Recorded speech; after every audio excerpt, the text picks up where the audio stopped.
We have, is TJ Dillashaw on the phone with us? Yes, I am. Hey, TJ, you're talking to Jim and Matt. How are you, buddy? Doing good. How about you? Good, man. Really good. Where are you now? Somewhere windy? I'm out in, I'm out in Denver, Colorado. I just got done with practice. No, that's my truck. Oh, that's I need to change, you got I need to change my tires. I was gonna say, you got the top down? Nah, man. No, it's just always noisy. I got a lift on my truck, and my tires need to be changed out.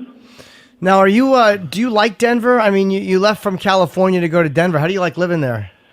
I love it out here, man. I'm building a house. I'm building my dream home right now on a lake. I'm walking out my backyard and jump in the boat. I'm pumped, man. So you kind of like it. You know, so when you left Alpha Male, was the location you were going to just to train with who you're training with, or did you also love the idea of going to Denver itself? No, it was just for training. I'm born and raised in California. I've always been in California. Came out here to Denver I was doing my camps out here with Dwayne Ludwig. You know, I didn't even plan on moving out here. I was just planning on doing my camps out here. You know, I was planning on doing camp for my fights, 8 weeks, 10 weeks or something like that with Dwayne. And then I still had my house in Sacramento. I'd be living in California. But, unfortunately that situation didn't really work out with Urijah and Team Alpha Male. They didn't want me jumping back and forth. So they kind of gave me an ultimatum. I got to choose one. So that's why I decided to sell my house and move out here. And TJ, you said an ultimatum. No, of course we have to ask you. Urijah put out a Instagram video, which you may or may not have seen. He said, "Sad to see my former friend TJ Dillashaw lie about me on national television to save his reputation. He knows there was no ultimatum. He got lured by money." Why would Urijah come out and say that? I thought it was funny. He showed that video, but never once did it say that I chose to be there rather than what I was talking about was a sit. So I had already been gone. I came back to Sacramento to finish selling my house. I had already rented a place out in Denver. I was already in the middle of camp. I came back to finish selling my house in Sacramento, and one of my friends at the time, Joseph Buckles, I knew I was in town, asked me to come on the podcast and talk about life and what's going on with me and me being in Denver. And that was just me talking about the situation. Just because I was getting sponsored by Muscle Farm didn't mean that I was going to move my entire life to Denver. So that's a bold-faced lie, and he knows it because I took him to lunch the day I decided to tell him, because I was going back and forth to my fight camps. I was doing 4 weeks in Denver, 4 weeks in Sacramento, going back and forth. And it was every time I came back from Denver, I realized that my training was better in Denver than it was in Sacramento at the time. So I told him, I was like, look, man, my next camp, I'm going to do my full camp out in Denver. And that's when he kind of flipped the lid. He just knew that. I think it was a way of him creating drama to try to get a title fight. I had the belts at the time. So really he's just being a bold-faced liar, because I took him to lunch and told him about it. He's the one that gave me the ultimatum. I mean, I left the gym in tears, man. I even when he gave me the ultimatum, I was coming in to watch practices because I wasn't allowed to practice, and he said I couldn't do that anymore either. So he full on just kicked me out of the gym, and he can say whatever he wants, man. He knows what the truth is. I know what the truth is. All the guys there saw me leaving. It wasn't something that I wanted. I didn't choose this. Is there any kind, when you look back on the situation, I mean, we all go through these things in life. Does it make you angry, or does it make you sad? Is there a possibility of a reconciliation someday? I mean, obviously not at this point, but how do you feel about that, or is the ship sailed on that?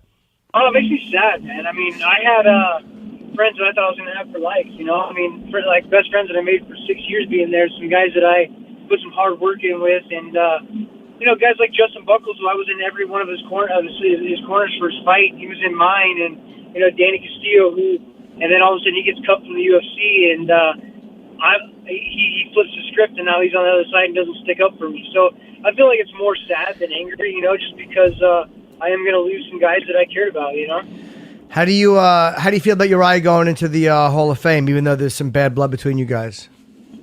When I was in wrestling in college, I had this guy I looked up to when he was fighting, someone that made it from the wrestling background, wrestled at UC Davis, and he paved the way for us, man. He was a very popular small guy, the first one, and been around for a long time. So yeah, he definitely deserves it. I was going to bring up TJ. There's a lot of talk of you guys sparring in the video of Cody catching you. Now, I don't want to talk about if it happened, if it didn't happen, because personally, I feel like what should happen in the training room should pretty much stay there. I mean, at the time when you guys were sparring, you guys were teammates. So it's almost like in jiu-jitsu, you don't want to like tap and tell. It's kind of like bad etiquette.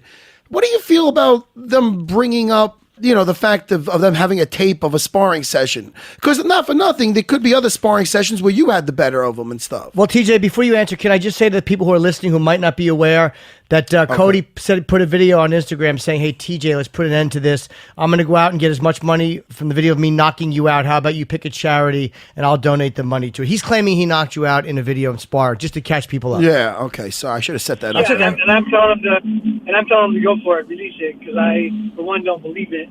Even if he did, I agree with Matt. I think it's petty. I think they're reaching. It's something like we put this time and sweat and tears into the gym, and he's got this one clip of him doing good. And what about the 70% of the time of when I was doing awesome? That Buckles has footage of. But you know what? Like, to bring up the whole point of what Matt's saying too is that I could care less what happened then. Because I get to make on pay-per-view some film of me beating Cody's ass that the world's going to see, and I'm going to make a lot more than selling it to TMZ. So they can do whatever they want with the practice room, because we all know how it went down. So I could care less. Release the footage. The charity should be something with kids without fathers, so they don't grow up to act like Cody. Okay. It is. Who was it that Cormier fought? Who said he made? Was it Pat Cummins who said he made Cormier, and then Cormier beat him? So it didn't really matter, like what goes on. It seems like when you're both working out. Yeah, man, 100%. But I mean, it doesn't. It doesn't. It's just it's a whatever thing. They're just trying to create drama, And TJ, let me ask you too, because you're such an interesting fighter to watch. And you and Dominick had such a great fight. He won the decision. Cody beat Dominick. What do you think he figured out or adjusted to that you might not have? Because they were both very good fights. Two things, man. First thing was Cruz didn't look like himself. He looked emotional. He fought angry. He stayed in the pocket. He didn't fight like his normal self. And two, Cody had a very smart fight, man. He fought well. I thought he was the one who was going to get emotional, and he waited for Dominick. He didn't try chasing him around the ring and playing into his footwork. Dominick was either all the way out or all the way in. He didn't use feints on the in between. He didn't keep Cody guessing. He just kind of bum rushed in and tried, for the first time ever, trying to knock someone out. I felt like, and it didn't go very well for him. Did Cody look any better to you than when you guys used to work together? Did you notice, oh man, this guy improved, or you think you're going to put it more to the fact that maybe Dom wasn't himself? No, he's definitely getting better, man. He's training all the time. Everyone's getting better. You got to expect him to get better. You got to expect the best fighter possible when you step out there. I can't think that he's some chump. You know what I mean? Like he's good, man. He's gotten better. I still think there's some big holes in his game, but he's gotten better. Is there something, we had discussed this too, because Dominick was always very, very good in getting in people's psyche and getting in their heads. And it seems like Cody got to him. Now, you and Cody have this, obviously a very strong dislike, or there's some animosity that feels very real. How does that not affect you? Oh, because I just know it's all petty. I don't get into that stuff, I mean, as you've seen from the first episode, I think as you'll see throughout the entire season, that's just not my style, I mean, he can do whatever he wants, but I can tell that his is like made up and needs it. He needs that anger, needs that fuel to fight. And I'm just going to laugh him off because it's comical to me. It's comical how obsessed Cody and Team Alpha Male are with me in my life. Fighters leave camps all the time. What I did happens on a daily basis, but these guys are just obsessed about me being happy in my life. It's like I said, it's like a divorce you go through, and this one of the